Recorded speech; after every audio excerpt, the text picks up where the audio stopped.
What? Hello?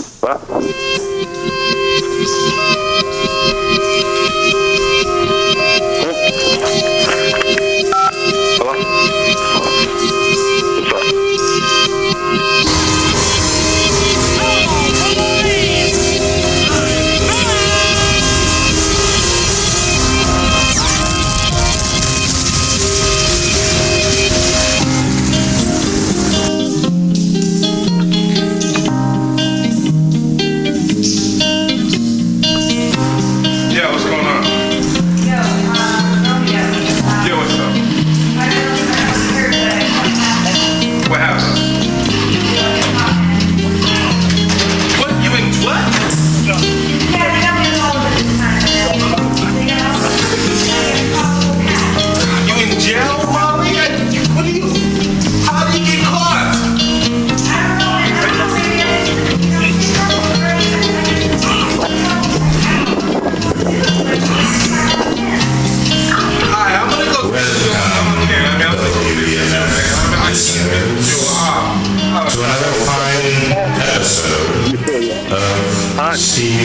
Yeah. Hold on. Yeah, call me up there. Today's special guest, Mr.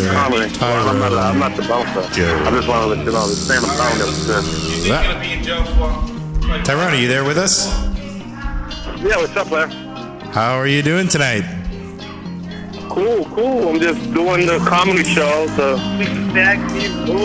chilling, you know? Chilling, huh? Yeah, man. You know, what's up with the Steve Me Alone? Steve Me Alone is on the air once again. Gonna have a lot of interesting conversation for you here tonight. We're gonna be talking to Tyrone Jones. We might talk about a sci-fi TV show called Lex. We might talk about Meteor Man. Okay. And we might talk about Student Confidential, amongst other things. Now you playing with structure. Playing with what? Structure. Yes. We love structure over here at Steve Me Alone. Sometimes. Okay. But not too much. So what's, Tyrone, tell us about your show happening over at the Beacon Street locale or something or other. Oh, it's a showcase of some of the Boston best comedians, and then afterwards we have the Tyrone Jones atmosphere. It's open mic. I dress up. I got two suits today, two blazer suits to choose from today. Wait, 2 bowls of soup to choose from today? Two blazers to choose from. 2 blazes? Yeah, like suits. 2 different soups. Suits. Yeah. Oh, 2 different blazers. Oh, okay, I thought you were talking about soup. I thought you had soup at your comedy show. Oh, no. I'm hungry. I am hungry, though. But no, so after the show, we just do an open mic, and I just interview the comedians afterwards. Yeah, you asked them questions, right? Yes. And it seems like you come up with a lot of, like, wild questions right there on the spot. Yeah, I mean, whatever they said is about, I just want to talk about more about the set. I also do a recurring theme called FMK. What is it called? FMK. What happens with F and K? FMK. SMK. What happens with that? That's called Fuck, Marry, Kill. Oh, so you ask people, you give them 3, do you give them 3 people or 3 ideas? Yeah, it could be 3 people. Yeah, it could be animals? 3 people, cartoon. Yeah. It could be like Bugs Bunny, Roseanne, and Carrot Top. All right, let me give you an FMK, Tyrone. Here's one for you. FMK. Okay. All right, Bruce Leroy from Barry Gordy's The Last Dragon, Show Nuff from Barry Gordy's The Last Dragon, and Fiona Apple, the singer. Well, I gotta marry Fiona Apple. I gotta. She's the love of your life. I gotta fuck Bruce Leroy. Okay. Well, I'm not gay, but he's a well-structured. Okay, never mind. And then I gotta. I don't know. I mean, it's hard to kill Bruce. It's hard to kill, sure enough, but he's already dead. But right.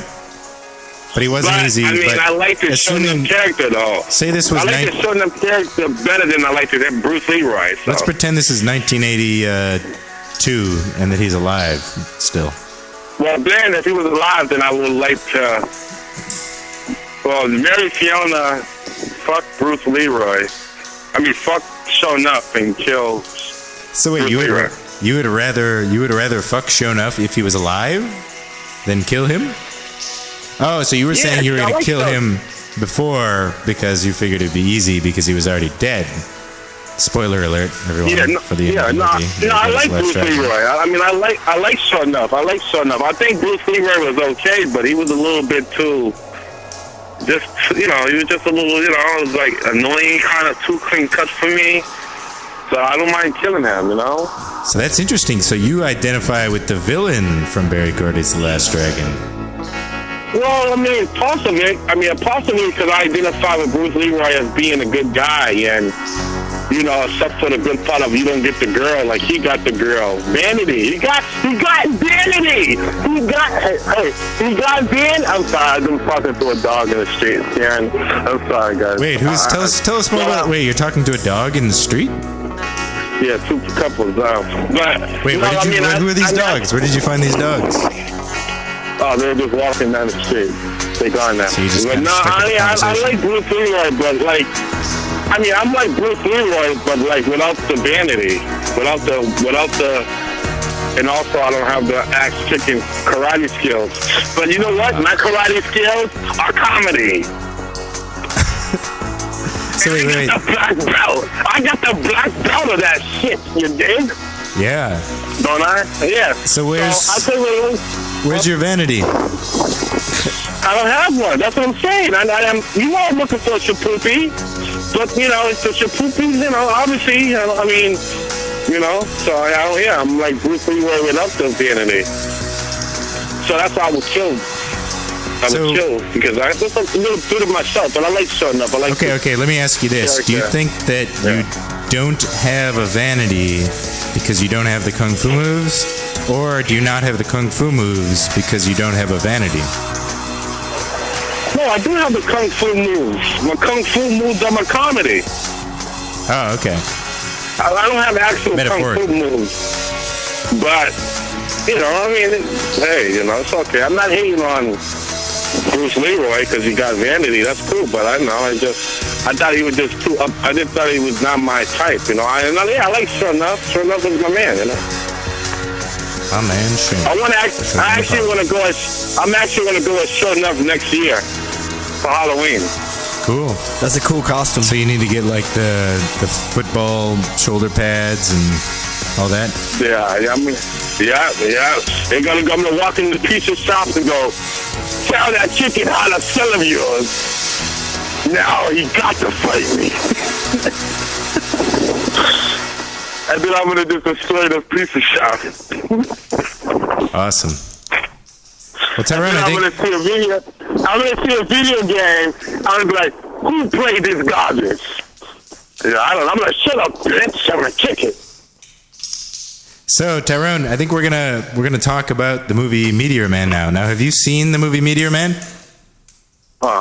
Shit, this is a classic, man. Meteor Man was one of the best movies ever. I mean, it's crazy though. It was a great movie.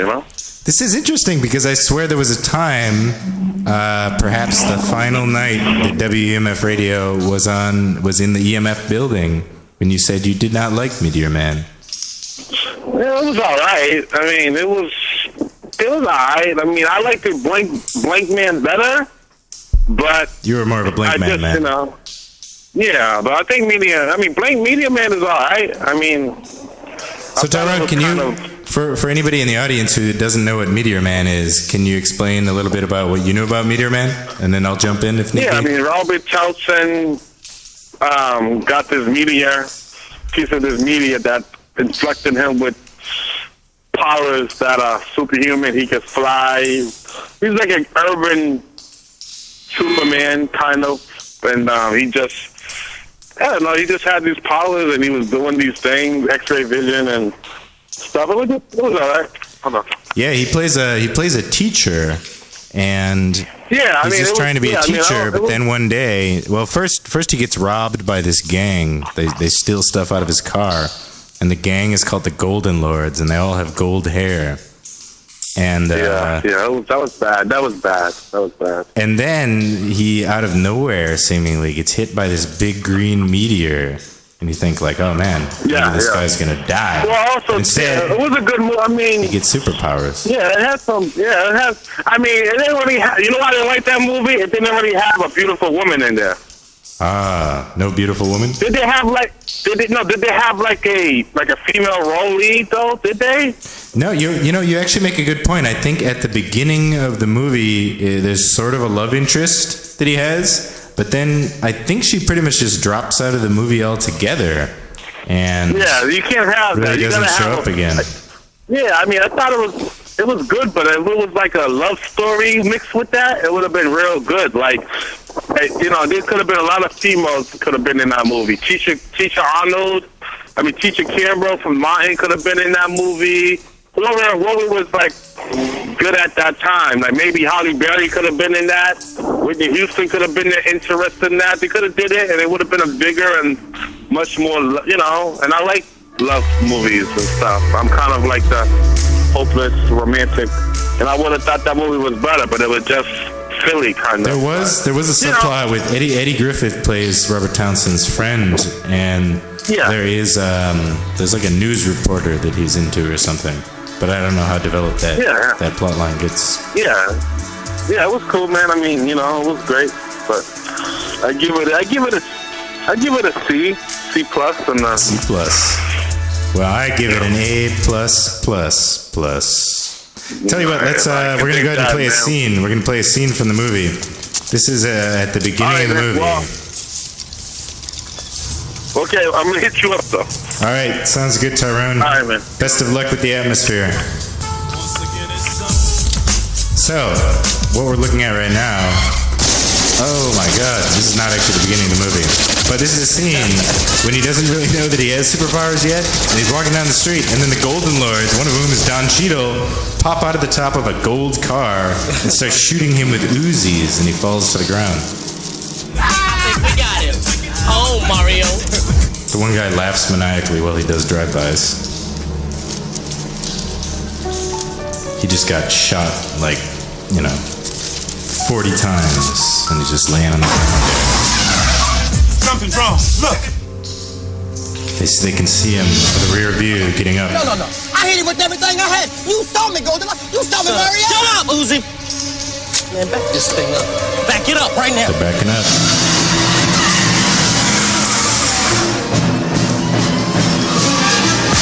Now he's running. They're shooting at him again as they drive in reverse. He's running as fast as the car. They must be going 40 miles an hour.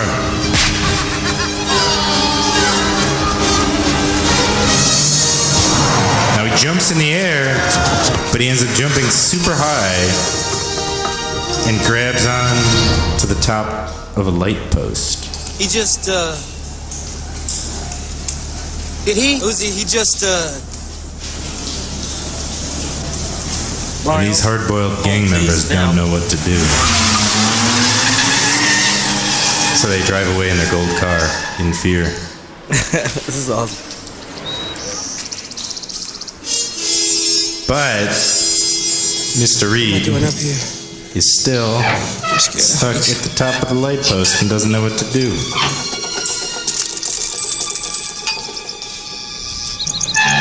So, everybody, I take it you have never seen Meteor Man? I have not. Though it does sound kind of familiar, dude. I might have, but it's been not enough to remember it. I think it was from 1993, so it has been a while. Can you drive me? My car's out. And now there's like a woman putting on like some lingerie or something in a window, and he can see her. And she sees him and thinks that he's a peeping Tom. And her boyfriend is... I'm gonna hurt your you think? Her boyfriend is a huge dude who's yelling at him now. I'm not a peeping Tom. I'm not. So he's in a tough situation. He falls off the light post. Everything shakes around him, apparently. And it causes a big fault line in the street to open up. Apparently, I guess his superpowers mean that when he falls and hits the ground, the street cracks open.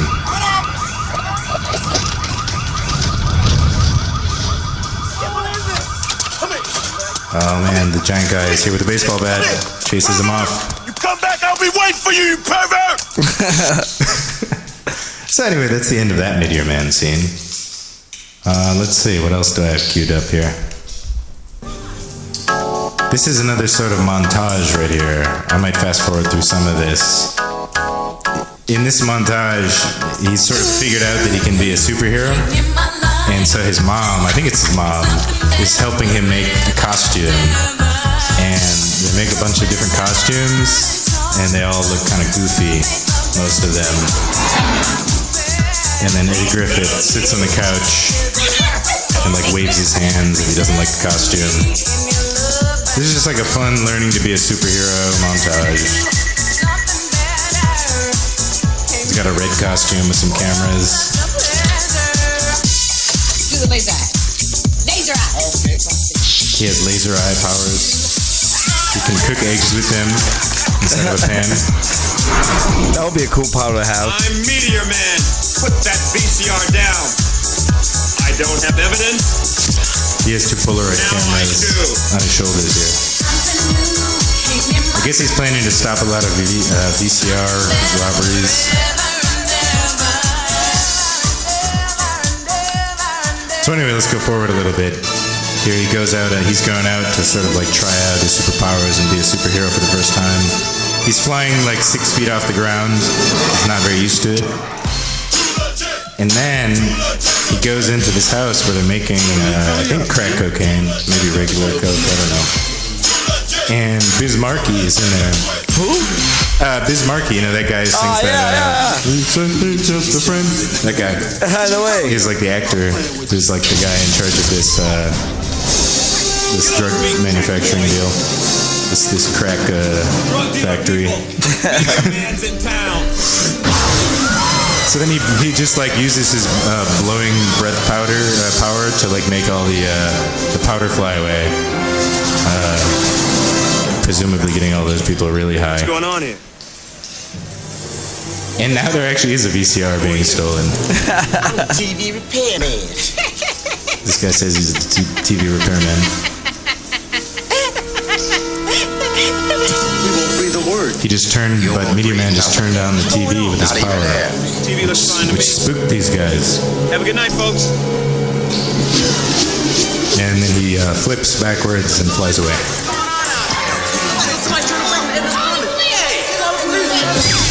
I kind of like this next scene, though. This kind of gets interesting. There's a shootout between a bunch of gang members and the cops going on right now. And I think some of these gang members might be from different rap groups. Who are those guys who do Insane in the Membrane? Cypress Hill? Yeah, Cypress Hill. Some of the guys from Cypress Hill are these actors. Oh, wow. Down. Put your weapons down. I want to talk to both sides. It's the truth! So as you can see, Meteor Man's trying to tell them to put their weapons down, but one of the gang members, well, as you can hear, one of the gang members said it's a trap and started shooting again. But Meteor Man is just standing there, yawning, because he's bulletproof. So the guy from Cypress Hill just told the guy to put his gun down now. Now the cops are going to stop firing. Come on, cuz, let's get out of here. Let's break this. Captain's suicide. We gotta try something different here. Yo, man, this is crazy. And now the cops and the gang members are approaching each other. Meteor Man in the middle. Let's hear what he's got to say. And they're putting their guns down on the ground. Just want to talk. It's kind of interesting. Put them down. No. Like both of them? Yeah, both sides. Yeah, he's like brokering a truce between the gangs and the cops. And that's the end of that scene. So let's fast forward. Let's go to something more from the end of this movie. Spoiler alert, this is the end of Meteor Man, or part of the end of it. Him and the leader of the Golden Lords gang are now competing over a piece of the meteor. Throughout the whole movie, Bill Cosby, as a homeless man or a guy who lived in some weird basement or something, had an extra piece of this meteor. And I don't remember how, but somehow they got the extra piece of the meteor. So both of them are absorbing the meteor powers. Each of them, they both jumped on the ground with their hand on the meteor piece.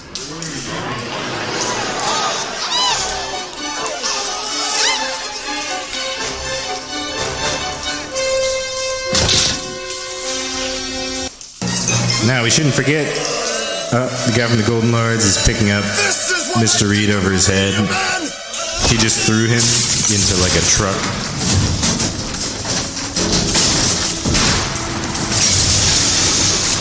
Now this truck was full of books. And one thing earlier in the movie is with the meteor powers, he's able to touch a book and absorb all the information in the book for 30 seconds. Meteor Man can? Yeah. Once he has the meteor powers, he can do that. So he just put his hand on a book, and it's Bruce Lee's fighting method. Oh, shit.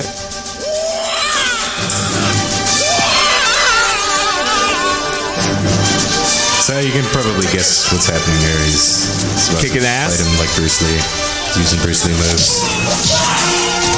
He's just kicking a few different gang members' asses here. Making Bruce Lee noises. One of the gang members has a cast on his arm that he just ripped off. A really giant guy. Take him out. Oh, and there's like a child. There are children gang members in this too. This kid looks like he's about 12. Do it. And he knows Kung Fu. Finish him off. He's trying to fight Meteor Man now. But Meteor Man just kicked him far away. You all right, Larry? And he ran away. Larry the child fighter is gone. Oh, the huge Does he wear a costume or something? Well, he does for most of the movie. He wears a green costume, but for some reason, I think he was taken by surprise. He's just wearing like a blazer in this scene here near the end. Like a power blazer? Yeah, I don't know, like a school teacher blazer, I guess. The huge guy is punching him in the face, but it's hurting his hands. Oh, he's trying to kick him, it's hurting his legs, and he fell on the ground. Fool. He just tried to bite his leg.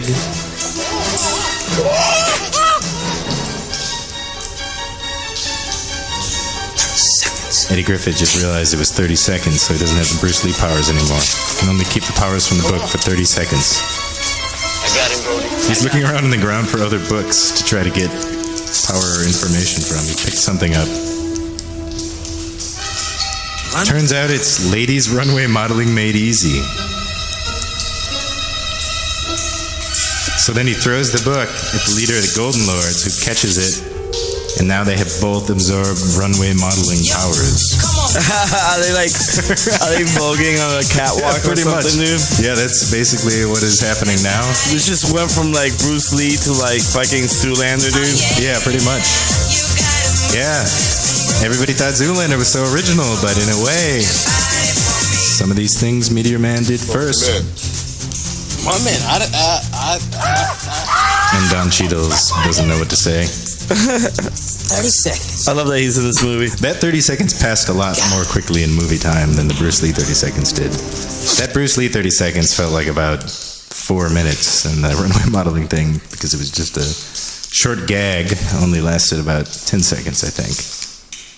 So here's another scene with Cypress Hill and Naughty by Nature, I think, from near the end of the movie. Let's see. Were you trying to get crazy with? Wait, what? Oh, maybe this is a music video. You know I'm loco. Oh, okay, never mind. Yeah, I know that. I think this is when Cypress Hill and Naughty by Nature drive a car through, I don't know what the hell they did, a truck or something? A circus truck? And this guy, there's like this old white man who controls all these international gangs. Check this out. Y'all better leave. Who I think is the guy who maybe plays the Riddler in the old Batman TV show. Taking a vacation along with Yeah, really? Yeah. That's excellent. Maybe you should think about taking a little vacation. what? So Meteor Man has turned the local gang members against this evil old dude who controls all these gangs all over Against the the world. Riddler? Yeah. What is that? What is? And then they have gang members, like local gang members with guns who all pop up on top of the buildings, completely surrounding like the international gang kingpin guy and his other guys in black suits. Wow, that sounds awful. I don't know, there's just... Vacation. Why didn't I don't know of any other movie quite like this one. Let me put it that way. Maybe I'll go to the Bahamas. That's it, yeah. Well, wait for me. Now the Riddler is just fleeing. He's done with this neighborhood. He's done. This is great, actually. He got surrounded by Cypress Hill. I take it back. This sounds like a great movie, dude. I like Meteor Man. I think it's a slept-on classic. Very underrated. But I know that you want to talk about this show called Lex that you saw. My God, yes I do. So what is this show Lex all about? Dude, hold on. So, what the hell? Here we go. So, Lex, dude. Lex is a tale of a group of misfits who have inadvertently stolen the most powerful weapon of destruction in the two universes. The Lex, an enormous, sentient insect genetically modified for space travel, and with planet-destroying capabilities. And it's awesome. Oh my God, dude, it is awesome. So wait, what is it has planet-destroying abilities? Yeah, dude. So this like giant bug took it. Yeah, it's like this giant bug that's kind of like a spaceship, and these like weirdos took it. Would be the one to destroy. And oh my God, dude, it is like the most awesome like thing I've watched in a long time, dude. It hit all the right spots, dude. It's like I think its first episode aired in '97. And it ran all it says 1997. I've got the YouTube video open right now. The first episode was called "I Worship His Shadow." Oh my God, dude! Yeah, so it has like on YouTube. Dude, yeah, you get the whole series is on YouTube, dude. It's not on Hulu, it's not on Netflix. I found it on YouTube for free. You can watch the whole series, dude. Each episode is like an hour and a half long. Yeah, it says uncut version, and it is an hour and 29 minutes. And like it's surprisingly good, dude. Like I was expecting it to be like kind of corny and like you know whatever, dude. Like it's 1990s show, it was like space show. I'm like, it's gonna be like Deep Space Nine or something, dude. But it was like really good, dude. It's like super bloody, doesn't hold back on that, and I mean, I will say it's really visually weird. Bulkhead malfunction. There's like a spaceship, and then there's this sort of pixelated face inside of what looks like a porthole that talks to them. Yeah, dude. Yo, it's like it won awards for being like for the graphics, for its graphics. It won award, man. I mean, now they're a little dated, but like back then, I guess they were like top notch. I like that they're a little dated now, dude. It kind of works with the show. It makes it like trippier, man. Yeah, I mean, it has a way different look than anything you'd see today. Like, the lighting is sort of different, and then it has these kind of rudimentary computer graphics that almost look like something you would see in a video game, I guess. Yeah. Oh, dude, so cool. Well, this is weird. This guy's walking down a hallway, and there are all these people, like, hung up on the wall, and that looked like a woman's head with a very masculine chest. So that was, I don't know what that was about, but interesting. Oh yeah, the character designs in this thing are pretty weird. Yeah. Yeah, dude. Like Does this mean? Oh, really out there, dude. Like really out there. Like the costumes are like really weird and like like retro futuristic. You know, like. Like, oh, dude, it's such a fun time, dude. So I take it this guy must be the villain. This guy walking down this hall with all these human beings, like, hung up on the wall. He, like, shocked this woman with electricity just now. Or something. Oh, I can't remember. What, is this episode 1 you're watching? Yeah, this is episode 1. I can't remember. And then it's back to the spaceships. Dude, oh my God, dude. So... This is kind of cool music. Oh no, the soundtrack's amazing, dude. The soundtrack is actually one of the best parts about this, dude. It has a great soundtrack, dude. Yeah, like it has like a whole bunch of like the regular sci-fi tropes, you know, like these rectangular spaceships are flying into some kind of strange dark planet. Yeah. with all these. And there's a big stadium with all these lights shooting out of the top of it. Oh my god, dude! The stadium's up on a tower or something. Dude, I am recommending everyone watch this show, dude. Everyone should watch this show. Sci-fi done right, dude. They need to like. I almost said they need to bring it back, but then that goes against me hating all what should we call it? Like remakes and sequels. Anyways, I'm like a couple episodes deep, and I'm loving it. It's a fun ride, dude. Yeah. It is definitely visually just pleasing. Looking at it, it's not really like anything I've seen before. It is visually pleasing, dude, and the soundtrack's amazing. The story's not bad either. One thing I noticed is some stuff probably would not fly with today's like really sensitive audience, man. Oh, really? Like what kinds of things happen in the show that I have one example that will not fly with a lot of people nowadays, dude. Okay, what is it? What happens? One of the main characters, dude, she's first introduced as like this obese, not very good looking woman. Yeah. And so like her backstory is that she was not attractive. She was gifted to like this like rich kid for like as a wife. Okay. And the kid denied her. He's just like, I don't want her, man. She's ugly, right? Wow. And yeah, dude, like that straight up happens, dude. So they punish her for it. They're like, oh well, I guess you're gonna get punished, right? Because because she wasn't good enough for the rich kid. Yeah, so she wasn't good enough for the rich kid, so she got thrown into like into like what like humans are treated like extra protein. So like if they fuck up, you just get like you get turned into like protein for the rest of the humans to feed on, I think, or something like that, dude. It's really it's out there, dude. It's really cool. So wait, there was this scene where this guy was walking down this hallway with these people like strapped to the wall. Yeah. It was a larger woman, and he shocked her. Yeah. Was that her? That is her. Wow. So, dude, something about this character, dark. Dude. I thought for like right away watching this, I'm like, this character's gonna be important. There was like a big focus on it, right? Yeah. And then like the part that I knew would not fly in today's audience is the fact that that character during their reprogramming or like whatever, dude, like right, whatever.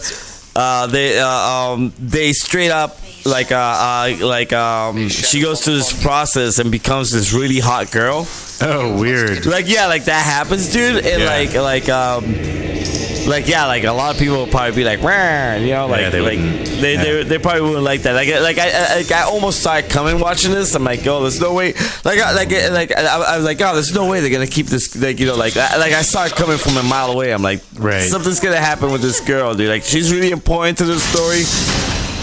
Well, I mean, in a way, it seems like it could be an interesting storyline if it was done right about someone whose experience was being like an overweight woman and then being transformed into like a. Yeah, but not only is she transformed into this really beautiful woman, dude, but she's also half bug because it was an accident. A beautiful half bug woman. Yeah. Wow, okay. Yo, listen to this. This bug like sound. Oh, dude, it's so good. Wait, let's hear this for a second. Signal lost. Whoa, these crazy looking creatures inside of this big stadium. Somebody just pulled a human brain out of the top of a skull and threw it to them.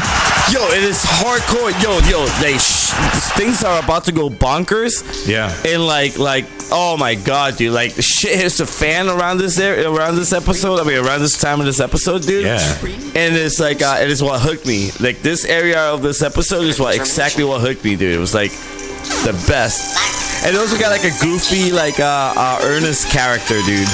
Oh yeah. Yeah, this is like this character who's like goofy and just kind of like falls into this adventure, dude, and like is it this guy wearing the red suit almost with a number 4 on him? Looks like a janitor or something. Yeah, well, he's got a red hat. Yeah.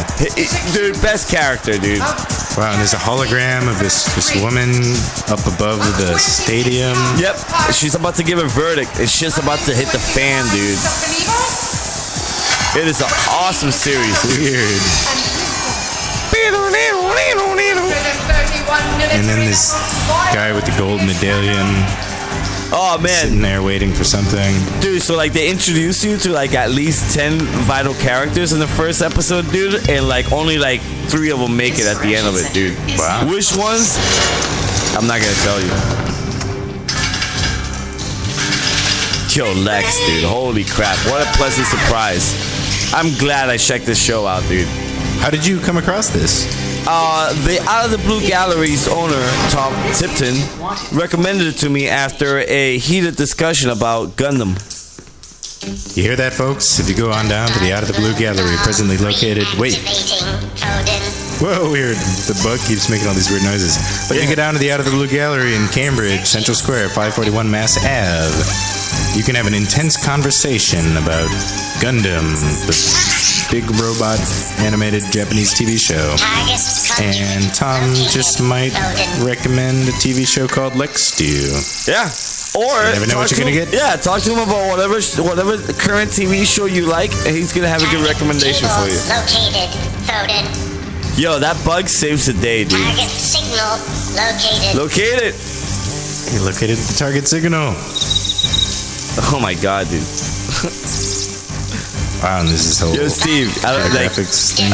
I'm not gonna kid around, dude. This is a great watch, dude. Yeah, I'm gonna have to watch this.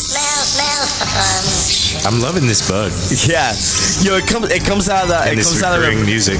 That dude that's being held prisoner is about to get a verdict. It comes out of his like nose the second he like. Oh my god, it's awesome, dude. Oh man, and it's got stop motion with the bug too. Oh yeah, there's like a lot of stop motion. There's like a lot of like there's a lot of like what's that called when you like make when you make something like a doll and stuff. Like the thing. What kind of like special effects is that called? Just practical effects. There's a lot of practical effects, a lot of stop motion. Yeah. Some really crappy CGI, but that's cool. Yeah, I mean it's an interesting time for special effects, I guess, because in '97, you know, it ends up being this mixture of the old school practical effects, stop motion, and rudimentary sort of computer graphics things. Because I suppose their budget was probably not good enough to get like the best computer graphics at the time. I mean, this show won awards for being so ahead of its time with its visuals. Yeah, this fugitive wanted for immediate termination. Oh no! Correct signal. You know, the only thing I can think of that it reminds me of is Frank Herbert's Dune. Maybe, but there was a computer game based on the book series that was Rama by Arthur C. Clarke, and it wasn't even a very good computer game, but there were like cutscenes in that game. It's kind of a puzzle game, like Myst or those kinds of games, and there were scenes in that kind of looked like this show, like the lighting was similar and the effects were similar. In a way. Oh wow! I never played that, man.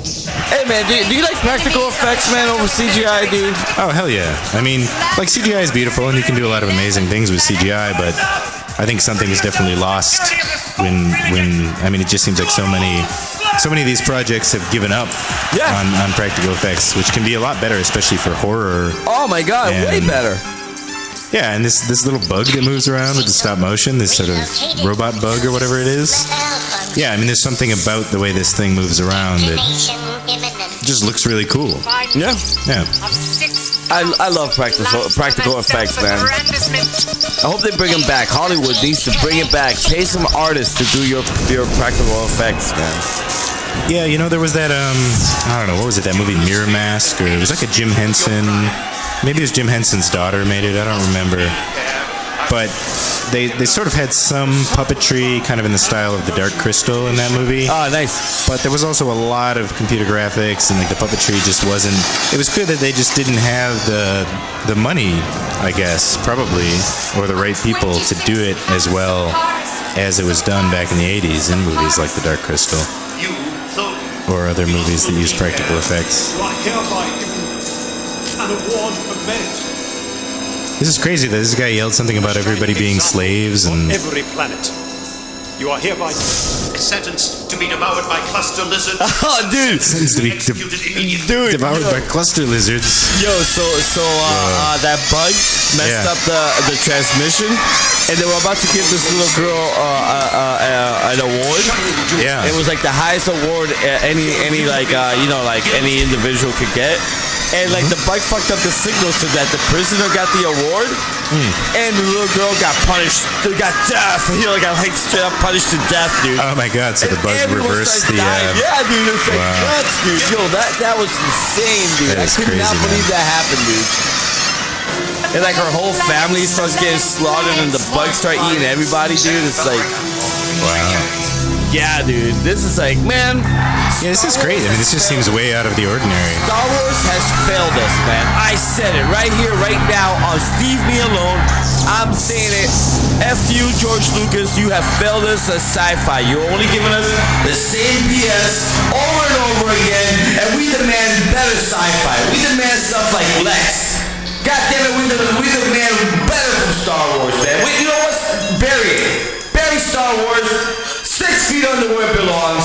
It's no longer anything good for us, dude. It is a cancer upon our society, and there should not be any more movies made from it, dude. Give us the next movie. Give us Lex. Lex. Sorry. Nice rant, Herb. I like that. All right. Well, this is pretty cool. Maybe we should return to Lex on another episode. Yes. But I think maybe it's about time that we checked in once again with our old friend Randy Quaid and his wife Evie Quaid. So what are they up to? Let's see. Why don't you guys just start by telling me, how has life been for you? You've been on quite the roller coaster of late. What's going on now? Well, it's really been from the past 3 years, starting, well, actually 20 years, but really intensely in the last 3 years when I did a musical and had some problems with the musical. I would love to see that. We should look it up. Smear campaign that he orchestrated against me and my performance in this musical. And smear campaign against his performance in the musical. This turned into a whole fiasco, but really intensely for the last year, starting with these false arrests that started as a result in Santa Barbara, accusing us of horrible defrauding an innkeeper. This is too bad. I can't find any footage of the Randy Quaid musical. Paid hotel bill, and it was That's sad. It's escalated now to include property that we own in Santa Barbara, and we've owned it for 20 years and didn't know that we owned it. Turns out we never sold it. We thought we had sold it 20 years ago, but we just found out recently that we did indeed still own it. Wait, they thought they sold the property, but they didn't sell the property. Look at the property because it's been abandoned for all this time. Nobody's really lived in it. And we went there to just protect ourselves in case there was any liability that was that we could have been held accountable for.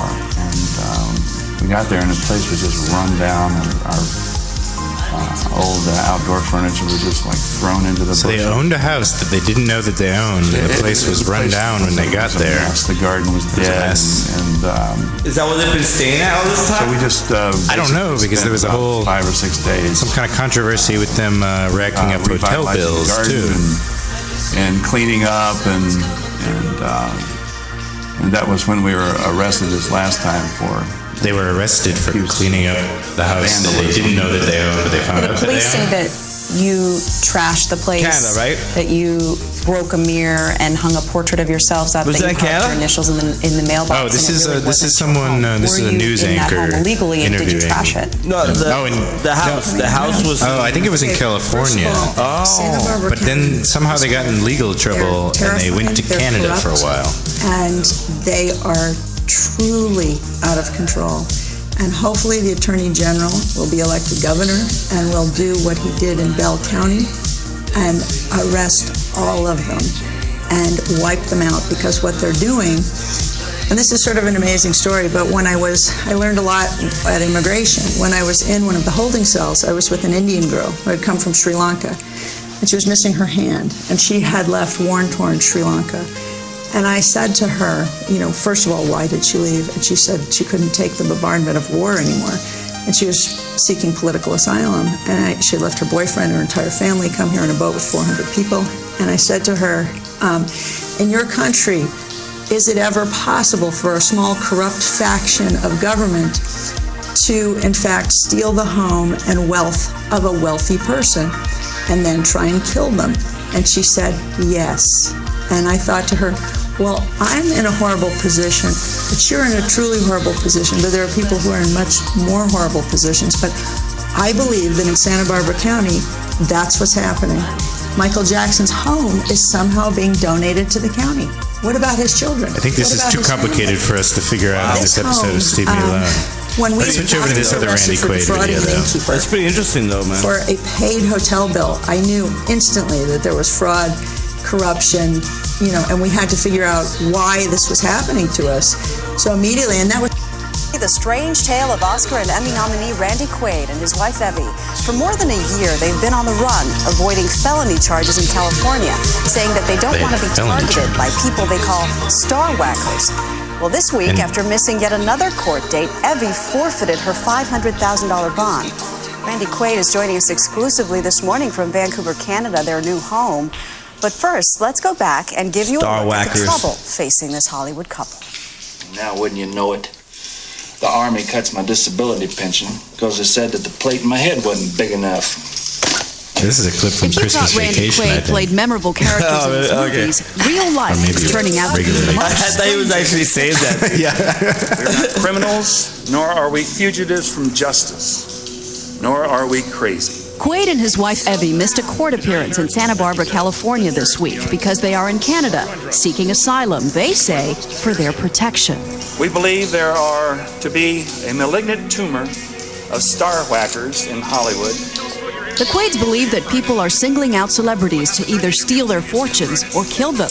They believe David Carradine, who was found hanged in a Bangkok hotel room, and Heath Ledger, who died of a drug overdose, were victims of the same murderous conspiracy. David Carradine was jacking it, right?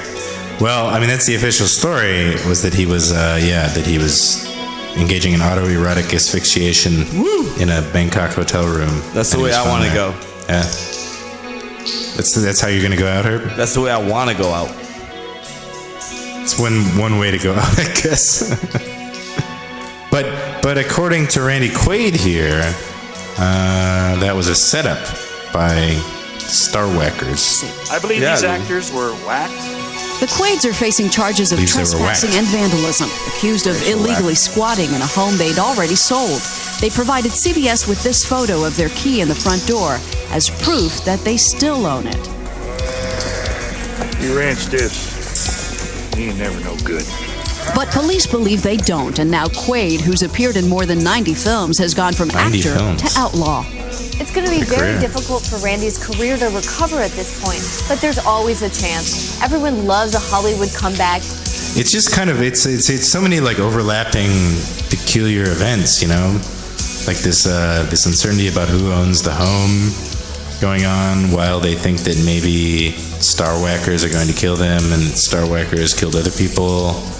And it's like it's a very complicated story. Wow. So let's see. There was one more movie that I wanted to talk about here on Steve Me Alone today, and that is a little scene film called Student Confidential. Ooh. Which I think was directed by a guy named Richard Horian, if I'm not mistaken, who also stars in the film. So I'm going to go ahead and play the trailer for the movie. Now, I'll warn you, you should watch the movie if you have the guts. the trailer actually portrays the movie in a way that is not very accurate to what the movie actually is. But I think maybe whoever was making the trailer was just trying to figure out what to do with this movie to make it marketable, because it's such a weird movie. And so they tried to turn it into this like teen wild comedy or something. So here we go. Here's the trailer. This is a film about teenagers in turmoil. This is Student Confidential. It's about unbridled ambition. I'm gonna show 'em. But most of all, it's about youth's seething energy. No time! A never-ending search for action. Student Confidential takes you across a sea of boiling emotion. I'm just not cut out to be a pencil pusher. Where even the guidance counselor is swept away and loses total control. Go on, hit me! I told you kids to get out! Student Confidential. Marlon Jackson. Michael Jackson's brother. No way. Ronnie Blakely, he loves computers in the movie. Interesting role since Nashville.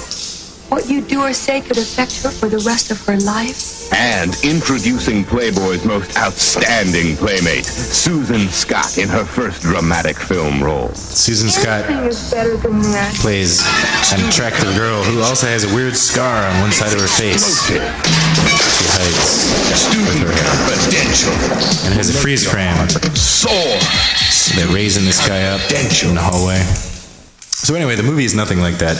The movie is, generally speaking, about Richard Horian, the guy who directed it, plays the main character, and he kind of has these wild, like, bug eyes that kind of pop out of his face, and he has this strange beard, and he's like a depressed businessman who feels like his life has no meaning, so he becomes a guidance counselor at a high school. And that's like the worst fucking place to do. I mean, that's the worst place to be if you got no life, if you're looking for life meaning. At high school or being a guidance counselor? I guess like for some reason that's what the movie's about. He feels like he can find meaning in his life by becoming a guidance counselor. That's what's implied, basically, and like helping these kids along in their life or something. But then a whole series of subplots happen throughout the movie, such as the one guy who is not cut out to be a pencil pusher. Like his dad is like a plumber, right? And he really doesn't want his son, or I don't know if he's a carpenter or a plumber or what, but he doesn't want his son to follow in his footsteps. But his son does want to follow in his footsteps, right? He wants a better life for his son, but his son actually just wants to like build things, I guess. So there's that. That's kind of cool. And then there's the girl who's like the attractive girl, but she's got a weird scar on one side of her face. And so she's always ashamed of herself and covers that up with her hair. And then there's Marlon Jackson, Michael Jackson's brother, who like really just loves computers way too much. And this is 1987, so like these are old, like, you know, 1987 computers that he loves. Or like the Lisa or something. Right? I forget what it was called. Yeah. So again, spoiler alert. But eventually, well, okay, one thing that I should get out of the way first, if I'm going to do spoilers, there's a totally weird dream scene in this movie where Richard Horian, well, I mean, you find out his wife is cheating on him and stuff like that, and there's that whole dramatic scene. But he also wakes up from this dream that is super bizarre, where like this kind of grotesque-looking old woman walks into the room he's sleeping in at night.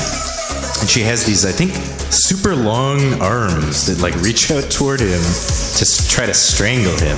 Like, that's a scene in the movie that I don't know, like I don't even know how it connects with the rest of the film, but it's kind of fascinating. And then eventually, Richard Horian's character he finds out his wife is cheating on him, and he becomes so depressed and nihilistic that he goes to some bad neighborhood and he finds these like big bad kind of biker dude guys who are just super gigantic. And one of the guys, I think there's a shot with this like giant man eating an ice cream cone. And then he tells these guys that he wants them, like he starts a fight with them. And he tells them that he basically wants them to kill him. The hell? And that but that they have to agree to let him like not hold back at all and fight them with all of his might until he dies. But then eventually he gets rescued by the students, And at the very end of the movie, he gives there's this moving and totally weird conversation that happens between him and Marlon Jackson. Oh, you gonna play it? This is the final scene of the movie. The reason I found out about this movie is I was looking around on YouTube one day years ago, and I think this clip was on YouTube as like worst movie ending ever.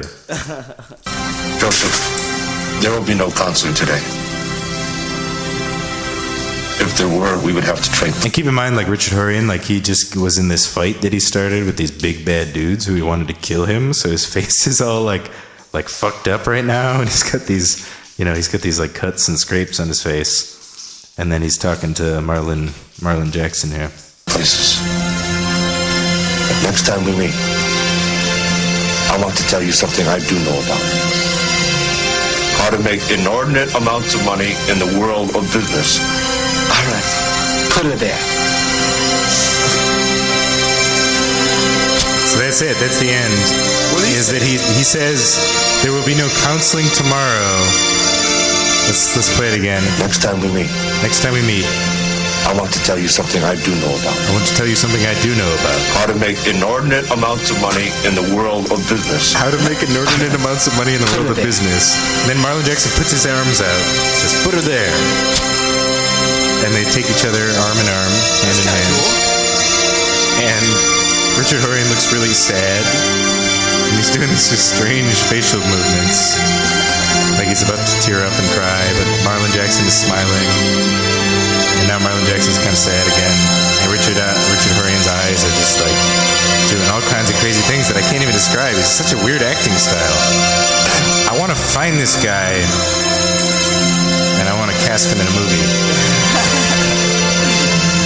Do that weird thing with your eyes when you deliver that line. You know that thing you do with your eyes, Richard? Let's see that again. And that's the end of the movie. Sounds like that kid's gonna get the best counseling ever, dude. Yeah, he's gonna learn how to make inordinate amounts of money in the world of business. And that kid grew up to invent Google.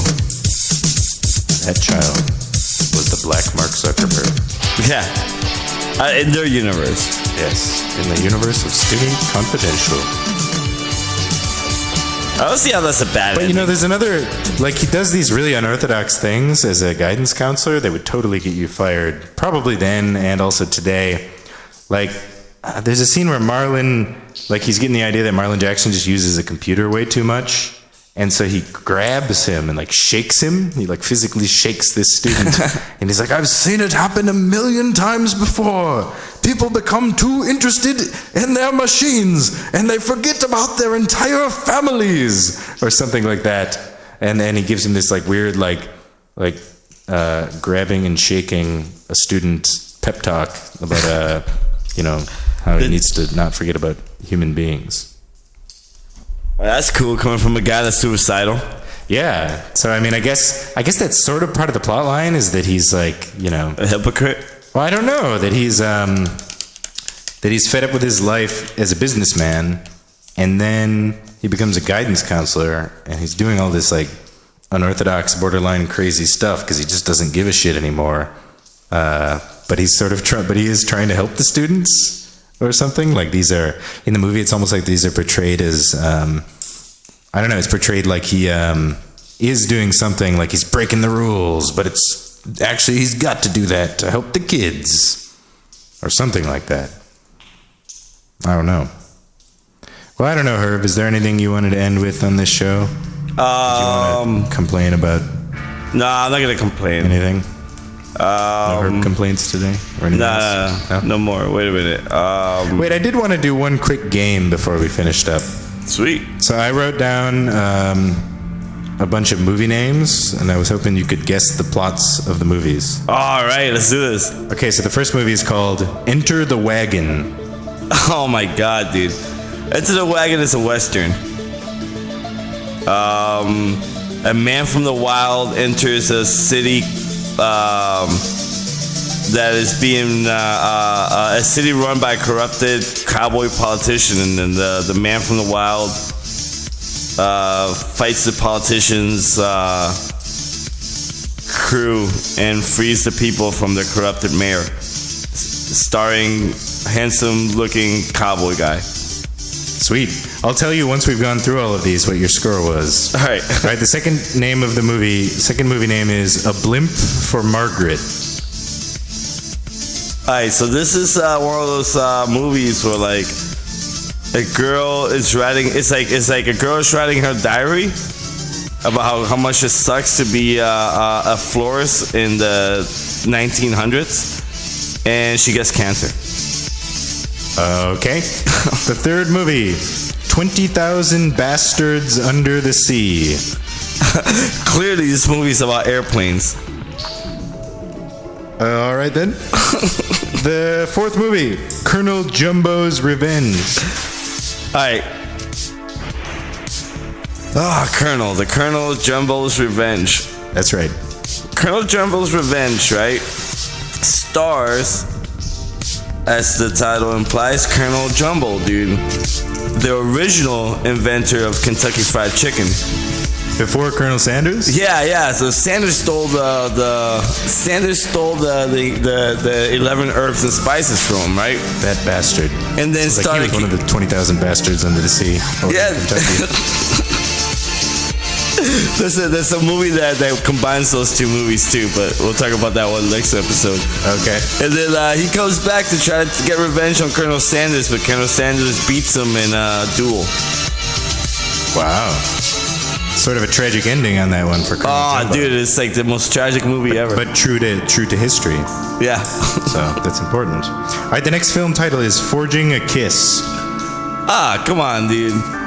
That is a romantic comedy set in medieval times when people had to forge weapons and like armor, and starring Vin Diesel. Awesome. And the next one is called Until the Rabbit Crawls. That's just a retelling of the turtle and the rabbit race, dude. But this time the rabbit was a slow one because he had a hurt leg. He wins the fight. He wins the race at the end. Nice. It's sort of a reversal on the classic story. Yeah. One of my favorites. And the second to last movie is called Calves of Glory. Like the muscle calves. Calves of Glory. I thought it was like cows. Calves of Glory. This is I think it is spelled the same way, so it might be. Oh, really? Yeah, bodybuilding cows. That like it's a cartoon movie about two bodybuilding cows that wanted to compete against Arnold Schwarzenegger while he was like first coming up, but they realized they were cows and they were fed to him. Another tragic ending in that one. They all are, really, if you think about it. The final movie title is Embryon. Oh my god, that is a sci-fi movie if I've ever heard a title for a sci-fi movie. That's it, it's just a sci-fi. Alright, well then Herb, your score was 1,000% because I actually just made up all those names of those movies. No way, really? And that last one, Embryon, is the name of a pinball machine. An amazing pinball machine that if you ever see it, well first you should look it up on the Internet Pinball Database, but if you ever see the pinball machine Embryon, you should play it. They do have it in Minneapolis at the pinball bar Tilt near Grant Hagstrom's house. So if anybody's out there, big shout outs to Tilt. Go play some Embryon, only costs 25 cents. Nice. Well, I think this is I think that's about it. This has been a very nice and a delightful episode of Steve Me Alone, I think. Do you have any final thoughts tonight, Herb? Star Wars failed us. It did. With its return, you mean? Yeah, with all the shit they're putting out. Yeah, I saw Rogue One. It was okay, but it was not the most impressive. And I heard it was better than the other ones too. Yeah. So that's unfortunate, I guess. But what are you gonna do? Maybe in another universe, the new Star Wars films were better. I'm gonna watch Lex. Maybe we should all just watch Lex. Yeah, you're right. We've got to deal with the world that we're living in, and despite how many problems all this crazy technology might cause us, we do have Lex available on the internet, on demand, for free. on YouTube. So thank you, WEMF listeners, for listening tonight to another episode of Steve Me Alone. Thank you, Steve. Thank you, Herb. Don't forget to tune in to every episode of The Tyrone Zone with Tyrone Jones. Don't forget to tune in to every episode of Social Conditionings from 11 a.m. to 1 p.m. on Saturday mornings. Don't forget to tune in to the Jarvatown Radio Cure, happening on Monday nights. Don't forget to tune in to The Maddie Show. Don't forget to tune in to Killing Me with Kyleness, starring Kyle Cunha. And don't forget, most importantly of all, don't forget to tune in to the Social Conditioning wrap-up show every Saturday night at 11 p.m. Good night, WMF listeners. Good luck with your lives. Good night.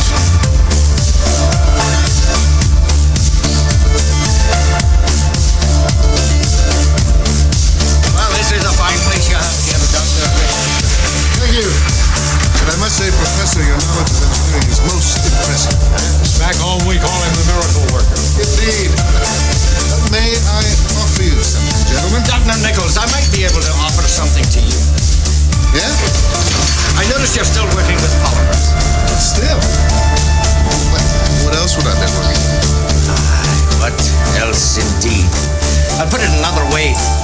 How thick would a piece of your plexiglass need to be at 60 feet by 10 feet to withstand the pressure of 18,000 cubic feet of water? Oh, it's easy. 6 inches. We carry stuff that big in stock. I noticed. Now suppose, just suppose, I were to show you a way to manufacture a wall that would do the same job, but be only 1 inch thick. Would that be worth something to you? Eh? You're joking. Perhaps the professor could use your computer. Please. Computer? Computer? Ah. Hello, computer. Just use the keyboard. A keyboard? How quaint.